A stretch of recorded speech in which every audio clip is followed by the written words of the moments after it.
L'affaire des 5 de Cambridge est à tous égards l'opération d'espionnage la plus extraordinaire de tout le XXe siècle.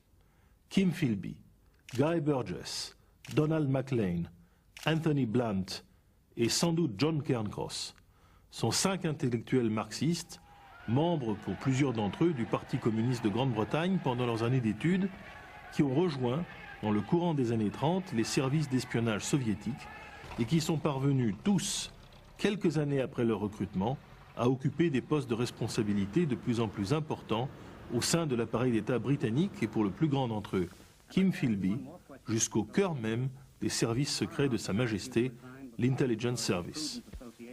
Jamais, à notre connaissance, un tel groupe aussi structuré et organisé n'était parvenu à un résultat aussi spectaculaire. En 15 ans, les 5 de Cambridge réalisent une pénétration totale des centres de pouvoir les plus secrets d'un pays réputé pour avoir inventé l'espionnage et le contre-espionnage moderne. Les dernières années de splendeur de l'Empire britannique, les années Churchill, prennent dès lors une tonalité beaucoup plus amère et mélancolique, celle qui émane des chefs-d'œuvre de John le Carré, lequel s'est fait le chroniqueur romanesque de cette histoire et de la très longue traque qui aboutit peu à peu, de 1951 à 1984, à démêler l'essentiel des fils de ce grand complot. Cette affaire, qui a profondément traumatisé l'Angleterre, a donné naissance à 2 légendes parallèles. D'une part, celle d'une Angleterre décadente, incapable de maîtriser la lutte clandestine avec l'Union soviétique. Et de l'autre, celle d'une Union soviétique toute puissante dans la guerre du renseignement. Certes, il s'agit là d'une exagération, mais elle comporte sa part de vérité incontestable, et cette part de vérité est essentielle à cerner. Pour cela, il faut aller y voir plus en détail, et par-delà les mythes, mieux comprendre nos 5 personnages. Qui sont donc les 5 de Cambridge? Un point les réunit, au-delà de l'identité générationnelle. Nos 5 hommes sont de parfaits représentants de l'élite dirigeante, 4 bourgeois, pas du tout déclassés, et un noble, tous parfaitement performants et représentatifs de leur milieu social. Kim Philby est le plus important d'entre eux, la plus jeune recrue, le plus fascinant. C'est un fils d'espion. Son père, St. John Philby, lui a donné fièrement un prénom d'espion, inspiré de Kipling, Kim, mais ce père, conseiller du roi d'Arabie Ibn Saoud et agent de l'Intelligence Service lui-même, est aussi un traître, militant du parti fasciste britannique de Mosley, qui sera interné comme sympathisant nazi à partir de 1939. Anthony Blunt, l'aîné du groupe, et sa figure intellectuelle la plus brillante, est un remarquable historien d'art qui a rejoint le groupe animé en bonne part par une révolte esthétique contre le marché de l'art et les grands collectionneurs. Guy Burgess, le plus extraverti, a des talents multiples d'acteur, farceur, imitateur et imposteur. C'est un parfait aventurier mondain. Donald Maclean, l'aumônier du groupe en quelque sorte, un fils de lord écossais profondément marqué par un presbytérianisme austère et social, pétri d'esprit de sacrifice. John Cairncross, ce second écossais taciturne et raffiné, est un poète et un contemplatif, grand traducteur de Racine. Aussi diversifiée que soit cette galerie de portraits sur le plan psychologique, elle nous livre d'abord une explication collective du phénomène. Dans une Angleterre où les distinctions sociales sont encore beaucoup plus accentuées que partout ailleurs en Europe, l'espionnage est une solution existentielle pour des bourgeois et des aristocrates qui ne peuvent songer à reprendre le combat des ouvriers sans se détruire socialement, ce dont ils n'ont nulle envie. Par ailleurs, dans une Angleterre en proie à une crise profonde d'identité, ils sont les témoins méprisants et indignés du double jeu que mène une partie de leurs collègues, attachés en parole au système parlementaire et aux libertés britanniques, et admirateurs à peine déguisés des dictateurs nazis et fascistes, tous ces hommes qui, derrière Chamberlain, sont prêts à livrer l'Europe à Hitler pour peu que soit préservé l'Empire des Indes et leurs privilèges de caste.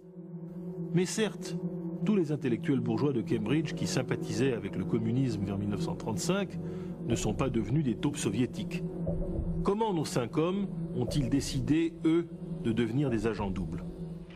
La plupart d'entre eux ont tout simplement adhéré, pendant leurs années d'étudiants, à la cellule tout à fait légale du Parti communiste de Grande-Bretagne à Cambridge, sous l'influence d'un de leurs professeurs, l'économiste marxiste Maurice Dobb. Ces adhésions ne tardent pas à être connues de la résidence des services secrets soviétiques à Londres, et la valeur intellectuelle et sociale de ces jeunes recrues est telle qu'elle serait gâchée aux yeux de ces soviétiques dans une action militante au grand jour. Cependant, les objectifs initiaux des contrôleurs soviétiques sont moins ambitieux qu'on ne pourrait le penser. Ils préparent par exemple Philby pour qu'il devienne un des journalistes vedettes de la presse britannique. Ce dernier sera correspondant du Times en Espagne. De la même manière, Guy Burgess entre à la BBC. Maclean et Cairncross sont les seuls à passer les concours administratifs, tandis qu'Anthony Blunt garde la base arrière à Cambridge, où il enseigne et sans doute recrute de nouveaux talents. Le groupe demeure soudé et se baptise néanmoins Groupe des 5, en souvenir de 5 clandestins bolcheviques de la guerre civile russe, héros d'une nouvelle soviétique d'Ernst Henry.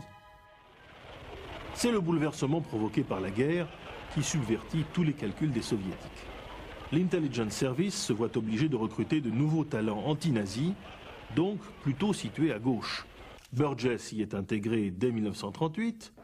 En 1940, Churchill, nouveau Premier ministre, fait recruter massivement parmi les universitaires d'Oxford et de Cambridge. Blunt et Cairncross entrent alors tous deux comme volontaires au MI5, le service de contre-espionnage. Philby est bon dernier à être recruté dans l'Intelligence Service en septembre 1940, après avoir servi comme correspondant de guerre en France, et sur la recommandation d'une femme de diplomate qu'il avait trouvée remarquablement sympathique. Voilà donc nos 5 hommes implantés au cœur du renseignement britannique. 2 à l'Intelligence Service, Philby et Burgess, 2 au MI5, Blunt et Cairncross, et 1 au Foreign Office, Maclean. Quels dommages ont-ils causés? Les résultats engrangés ne sont pas aussi impressionnants qu'on pourrait l'imaginer. Distinguons ici la guerre et l'après-guerre. D'emblée, Philby donnera aux soviétiques la totalité de l'organigramme de l'Intelligence Service, mais ces derniers ne s'en serviront pas jusqu'en 1944, convaincus que Philby était un agent double. Blunt fera passer les interrogatoires de Rudolf Hess en 1941 directement à Moscou. Cairncross livrera aux soviétiques le plan de bataille allemand de la bataille de Kursk, décrypté par les Britanniques. Burgess et Maclean feront passer les documents préparatoires aux conférences de Téhéran et de Yalta. Les fuites sont donc spectaculaires, mais aucune n'aura été décisive. Après 1945, le décor change. L'Union soviétique n'est plus l'allié, même problématique, de l'Empire britannique. Elle en est devenue l'ennemi principal. Malgré tout l'esprit critique qu'ils déploient contre leur patrie, nos espions sont embarrassés. Certains, comme Blunt et Cairncross, demandent à se retirer vers des positions moins exposées, ce qui leur est accordé par leur officier traitant, Yuri Modin. Maclean, au Foreign Office, continue à passer des documents importants, comme la première version du plan Marshall. Mais surtout, Philby finit par être promu en 1949 chef du bureau permanent de liaison Intelligence Service CIA à Washington. Il vient juste avant cela de livrer la totalité du plan de subversion anglo-américain de l'Albanie, entraînant la capture et la mort pour une bonne centaine de commandos albanais anticommunistes. C'est là son dernier méfait, car l'heure de la découverte a sonné. Comment les espions sont-ils découverts? Dans ce genre d'affaires, la technologie est toujours plus forte que l'astuce humaine si on lui laisse le temps suffisant pour opérer. En 1948, le code du renseignement soviétique, baptisé Venona, est déchiffré par les Anglo-Américains. Véritable pierre de Rosette, il permet rapidement de démasquer tout le réseau américain d'espionnage nucléaire, dont les époux Rosenberg, ainsi que par recoupement Donald Maclean. Celui-ci repère à temps la surveillance constante dont il devient l'objet et fuit en catastrophe en Union soviétique avec Guy Burgess en mai 1951. Philby est immédiatement soupçonné, mais on le mettra vite hors de cause pour éviter le pire avec les Américains. Il est cependant chassé sans indemnité ni retraite de l'Intelligence Service. Il devient alors correspondant de l'Observer et de The Economist pour le Moyen-Orient à Beyrouth. Dénoncé en 1961, il fuit en Union soviétique en janvier 1963.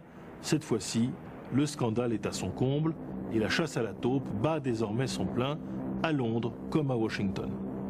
Bientôt, Blunt, interrogé par ses anciens collègues du MI5, avoue à son tour, mais il est préservé. N'a-t-il pas récupéré en 1945 la correspondance bien compromettante du duc de Windsor et de son cousin, Gauleiter nazi, Philippe de Hesse, qui apporte la preuve de la trahison au profit de Hitler de l'éphémère roi d'Angleterre? Cela vaut bien la protection de la reine, jusqu'à ce que Madame Thatcher livre le nom de Blunt en pâture à son arrivée au pouvoir en 1979. Dépouillé de ses titres et décorations, Blunt meurt déshonoré mais libre en 1983. Reste le cinquième homme. La presse britannique à sensation, aiguillonnée par un ancien officier du MI5 plein d'amertume, Peter Wright, va imaginer qu'il s'agit ni plus ni moins de l'ancien chef du contre-espionnage, Roger Hollis, bien que ce dernier provienne d'Oxford et non de Cambridge. On se souviendra alors de John Cairncross, démasqué en 1964 avec Blunt, et qu'on avait laissé filer en France en le considérant comme un petit poisson, bien sûr coupable, mais à un degré moindre.